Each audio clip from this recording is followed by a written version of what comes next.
Crystal Palace အသင်းနဲ့ထိပ်တိုက်ရင်ဆိုင်ကြမယ်ပရီးမီးယားလိဂ်ပွဲစဉ်23မင်္ဂလာပါချက်စီးအင်ပါယာမြန်မာနေပြီးတော့ကြိုဆိုလိုက်ပါတယ်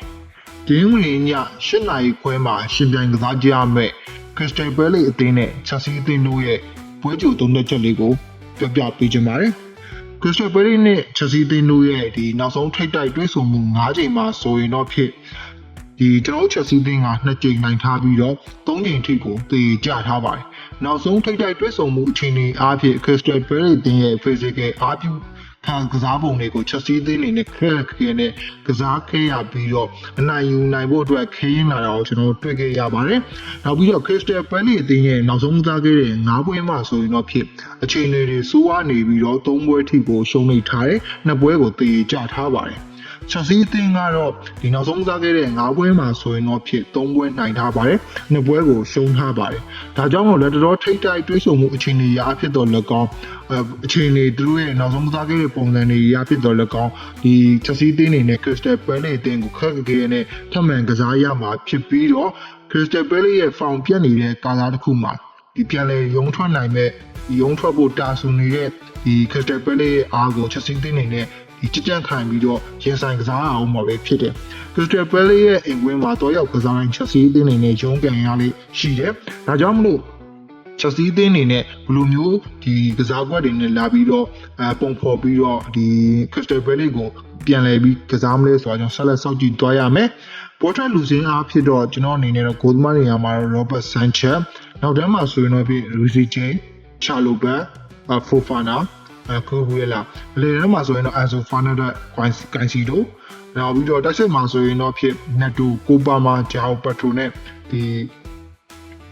Astabo တို့ပေါ်ထွက်လာမယ်လို့ကျွန်တော်အနေနဲ့ခံမှန်းမိတယ်။ဒါကြောင့်မို့ဒီနီးပြသစ်ဖြစ်တဲ့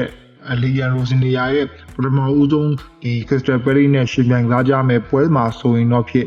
ဒီတိုက်စစ်သားပေးကစားဟန်တစ်ခုကိုပဲပုံပေါ်လာဖို့ရှိတယ်။ဒါပေမဲ့သူတစ်ခုသတိထားရမယ့်အချက်ကတော့ Crystal Palace အသင်းဟာ physical အားပြုပြီးတော့ကြံ့ခိုင်မှုသားပေးတဲ့အသင်းသွင်းဖြစ်တယ်။ဒီလိုအသင်းနဲ့တွဲဆုံရတိုင်း Chelsea အသင်းကဒီပြဟောင်းဖြစ်တဲ့ Enzo Maresca လက်ထက်မှာကျွန်တော်တို့ခက်ခဲနဲ့ရင်ပြိုင်ရှင်ဆိုင်ခဲ့ကြရတယ်ကျွန်တော်တို့ဒီတော့ကြဒီလိုမျိုးအခြေအနေမှာဆိုရင်တော့ပြင်နီးတိုင်းဖြစ်တဲ့ Leon Rosenior အနေနဲ့ဘယ်လိုမျိုးပုံပန်းအပြင်ဖန်တီးပြီးတော့ဒီ Crystal Palace အသင်းကိုပြန်လည်ရင်ဆိုင်ရမလဲဆိုတော့ဆက်လက်စောင့်ကြည့်ရမယ်နောက်ဆုံးကစားနေတဲ့ကျွန်တော် Brentford အသင်းနဲ့ပွဲစဉ်မှာဆိုရင် Leon Rosenior ရဲ့သူ့ရဲ့ style ကိုတော့ကျွန်တော်သဘောကျမိတယ် Brentford အသင်းဒီ physical အားပြုပြီးတော့ set piece တွေကနေစင်ဂိုးသွင်းယူတတ်တဲ့အသင်းဖြစ်တာအကြောင်းမလို့ Leon Rosenior ကဒီဘောလုံးကင်ကစားမှုကိုသိမရှိခဲ့ပဲနဲ့ Brentford အသင်းကိုပေးကင်ခဲ့တာကျွန်တော်အနေနဲ့တွေ့ခဲ့ရတယ်။ counter attack တွေကနေစင် Brentford အသင်းကိုပြန်လည်ပြင်ဆိုင်ခဲ့ရတယ်။ဒါကြောင့်မို့အဲ့ဒီပွဲမှာဆိုရင်ကျွန်တော်တို့ဒီကစားပုံရမကောင်းခဲ့ပေမဲ့လည်းကျွန်တော်တို့ပေးကိုမဲ့ပြီးတော့2ဂိုးမရှိရင်ကျွန်တော်တို့အနိုင်ယူနိုင်ခဲ့။ဒီနှစ်ပွဲမှာဆိုရင်လည်းကျွန်တော်တို့Crystal Palace အသင်းနဲ့ပွဲမှာဆိုရင်လည်း